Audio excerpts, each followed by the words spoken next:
Hey there, you looking kinda cute. Please consider subscribing and check out our Patreon for more. Enjoy the video. Sarah Carson thought she was the best. She was the best real estate agent in town, and she had just finished the deal on a $1.5 million estate. Before she put it on the market, 2 other realtors had it for sale. They couldn't sell it, but she did. Her pay would be very good. She decided to take her husband out to lunch to celebrate the sale. She went into the area where his office was, which was the reception area, and saw that his door was partly open. When she got to where she could see him, she saw his secretary rubbing his shoulders and heard them talking. Then she heard him say something, and to her surprise, she saw his secretary give him a kiss. She looked back and saw that Edith Strong's door was open. She knocked on Edith's door and went in when Edith told her to. Sarah said, "Hi, Edith. I was thinking that maybe today we could have lunch together. Even though it's short notice, I just wanted to know." They left after Edith said yes. Sarah drove to one of the town's more expensive restaurants. Edith said, "This is a very fancy day, isn't it?" Sarah said, "I'll pay for lunch. I just made a sale that was really, really good. But I asked you because I wanted to ask you something very sensitive." They went in and found a place to sit in a quiet corner. After they had placed their order, Edith asked, "Now, what's the tricky question?" Sarah said back, "I know you are smart and good with people. My friend thinks her husband might be having an affair with his secretary, but she doesn't know what to do about it. Can you think of anything that would make a man stop having an affair?" Edith sat still for a minute and then said, "Depending on the man, and I know a couple of men who wouldn't let that stop them, full feminization might be in order. Now tell me, you know I like to hear rumors. Do I know this person?" Sarah said, "I can't tell you who it is right now, but I might be able to later." Edith agreed, and they spent the rest of their lunch talking about different things. Sarah took Edith to her office and then went to her own office to make sure the girls were closing up for the day and filing everything correctly. Early in the afternoon, she left the office. Dan Carson was glad to see Sarah's car when he pulled into the driveway. When he got home, his wife was sitting at the table. He asked her how the end of her sale went. She told him that it was fine. Dan said, "This was the biggest deal you've done so far. I thought you'd be more excited about it than you are." "What's going on?" Sarah said. "I was fired up about it. So much so that I was going to take you out to lunch as a way to say thanks. Then I saw you and Stacy, your secretary, playing games, so I didn't take you. Instead, I took Edith."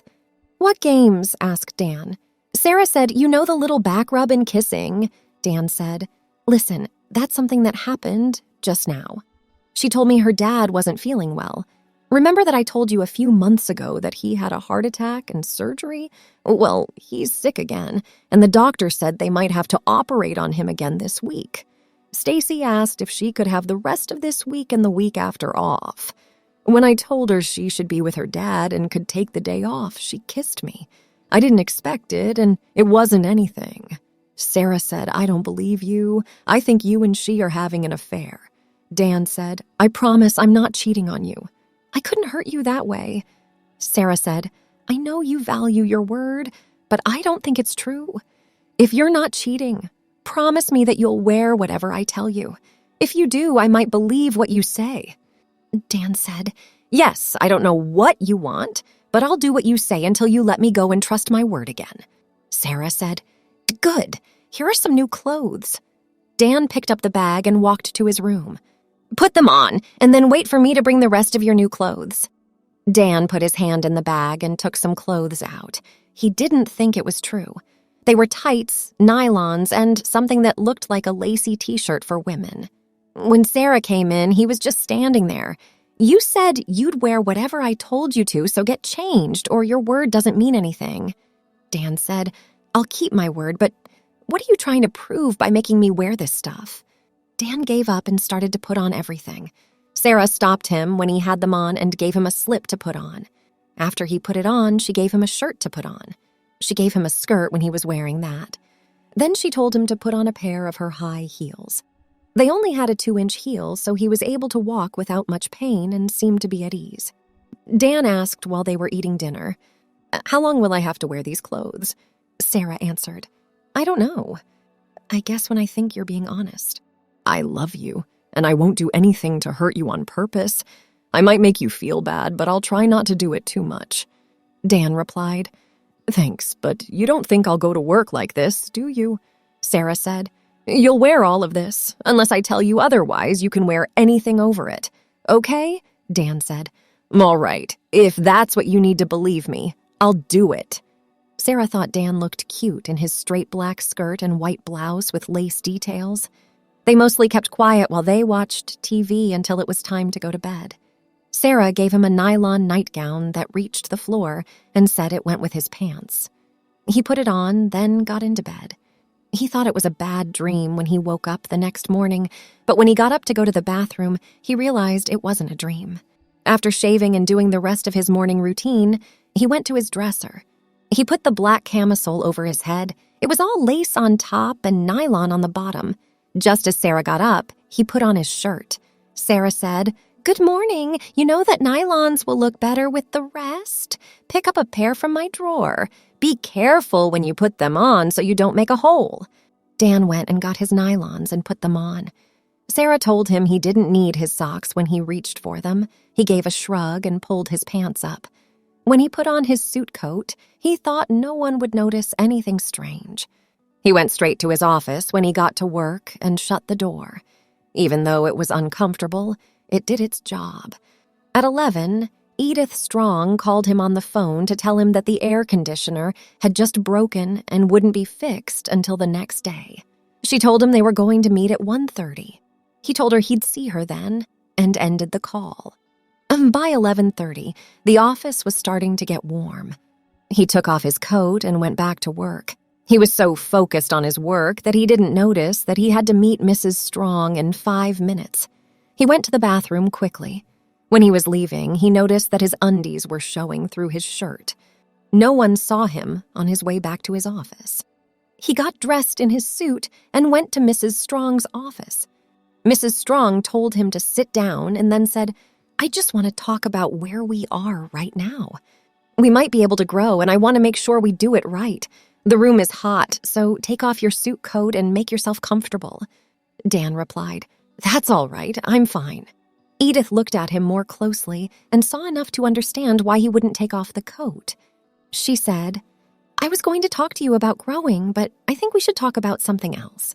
Dan said, So what? About what do you want to talk? Edith said to Dan, I can see what's under your shirt. Tell me about it and tell me the whole truth. Dan told Sarah what had happened and how he had given Sarah his word. He also told her what Sarah had made him do to prove his word. Edith said, Sarah is one of my best friends, and I won't tell her anything we talk about. Have you ever done something wrong with her?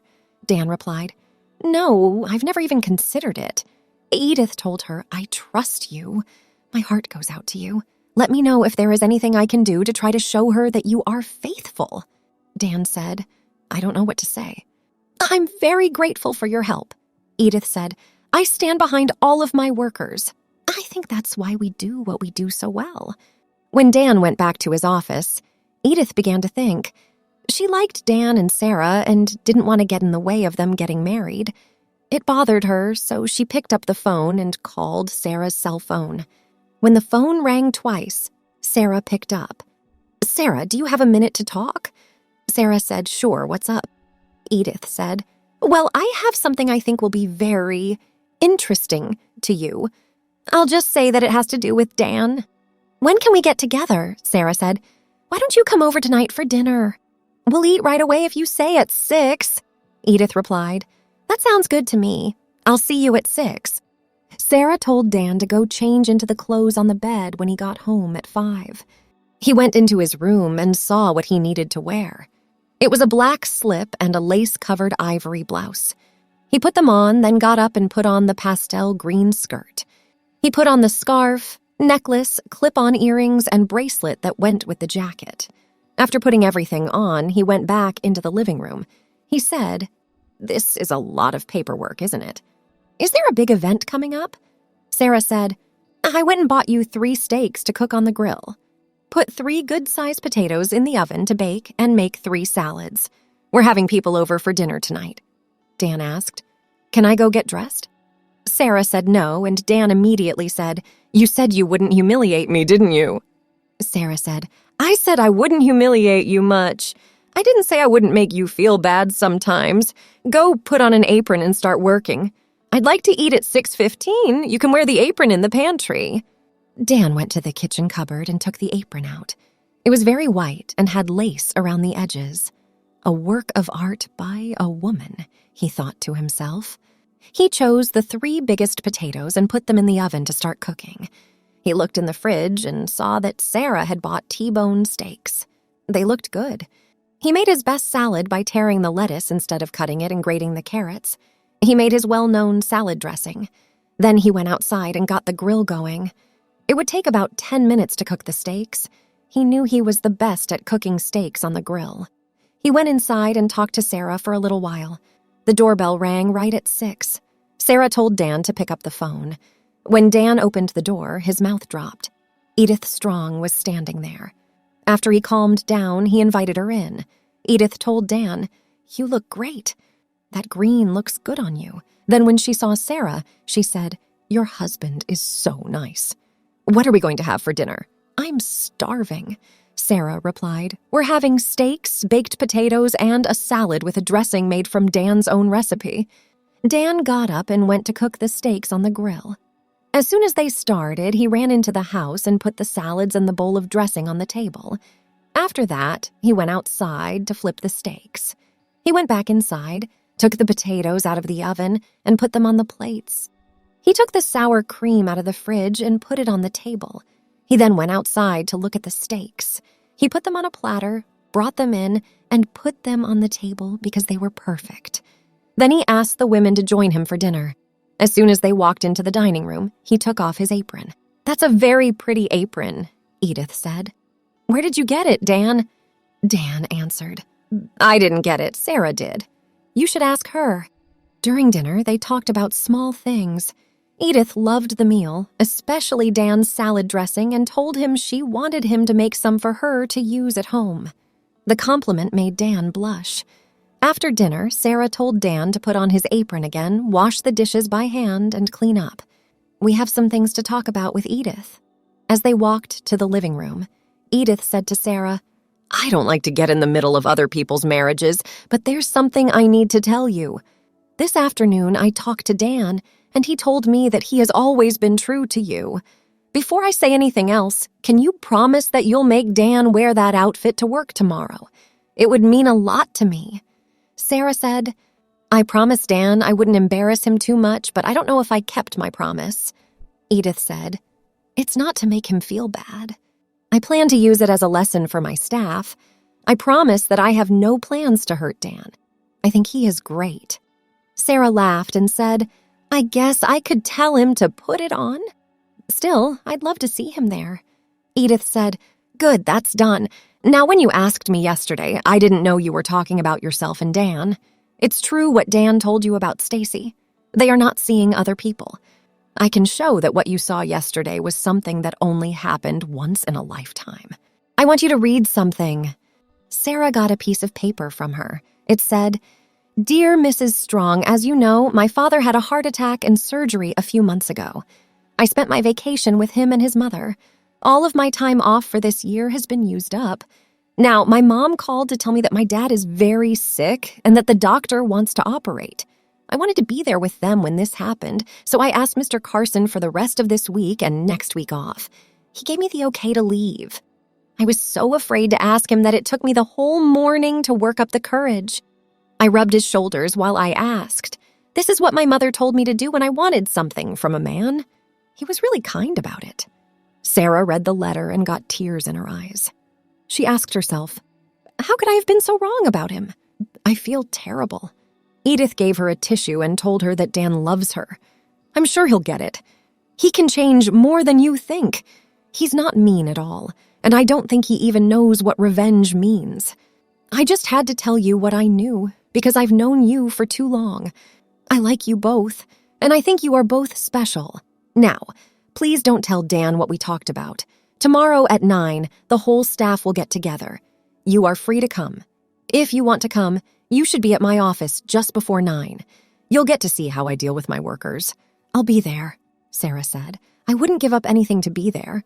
Edith said she had to go, got up, and went into the kitchen. "Dan, I have to go now," she told him. "Thank you for the tasty meal. Don't worry, it will all work out. Stay strong." Dan thanked her, and she left. After cleaning up, he went into the living room. He asked Sarah about their conversation. Sarah said, "We talked about things that women talk about. She did say that she thinks the world of you and wants you to wear that to work tomorrow. So when you take it off, lay it out carefully so it doesn't get wrinkled." Dan was shocked. He said, "You mean I have to wear this to work?" Sarah said in a calm voice, "Dan, you said you'd wear what I said, so wear it." "Edith will look for you to wear it. It looks really good on you." Dan asked when it would all be over. "If that's all you trust me for, there's something wrong. I told you that I've never thought about cheating on you, and I gave you my word." "Why don't you take me seriously?" Sarah told her. "If you wear that tomorrow, I'll know you're telling the truth. I had no idea how important it was to you." At his usual bedtime, he went into his bedroom, carefully took off the outfit, and put it on a chair in the room. Sarah smiled as he put on the same nightgown he wore the night before.